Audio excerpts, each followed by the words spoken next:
Hello, students. Today we're going to look at Period 3 Foreign Diplomacy. Revolutionary France. One of the complications stated by Washington was the difficulty in maintaining positive relations with other nations.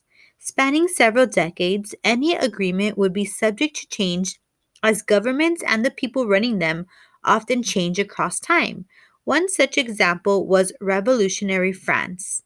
In 1789, France, a close ally of the US, following the Revolutionary War, removed the French monarch and a States General Representative Assembly, which had formed agreements with the U.S.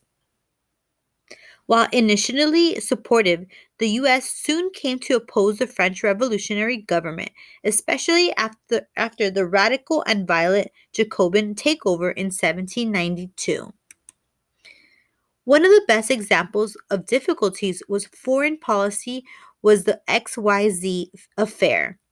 While the US had been victorious in the American Revolutionary War, it was still nowhere near the militaristic and naval power of Britain or France.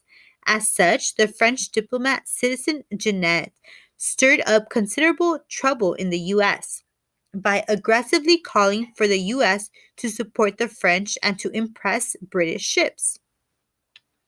Federalists detested the presence and action of Jeanette, especially when some American sailors actually did impress British ships, thus stoking a naval reaction from the British.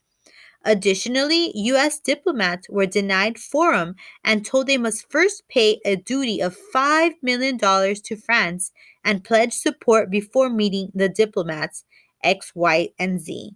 Fake names meant to insult American diplomats. This event itself angered Washington and most Federalists and helped shape his views on avoiding long term or permanent foreign agreements.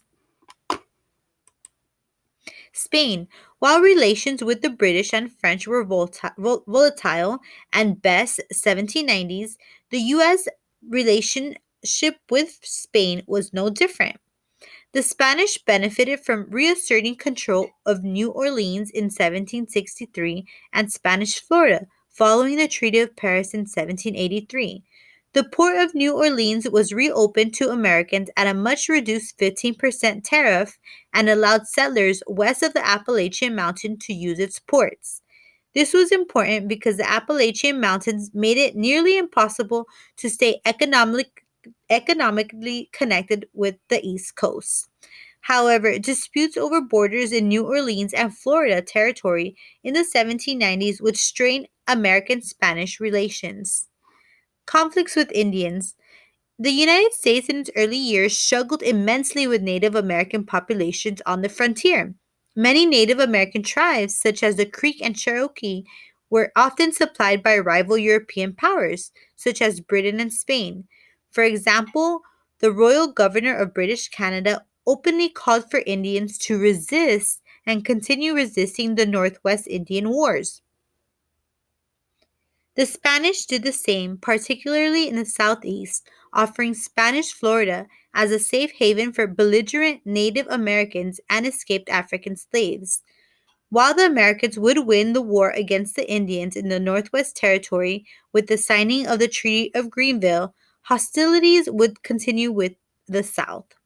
These hostilities were largely spurred on by the Spanish as they encouraged and supported the Creek Indians and their allies in violating the Treaty of New York, a previous peaceful settlement between the U.S. government and the Creek Indians, and to continue attacking and raiding American settlers. Okay, class, thank you for listening in.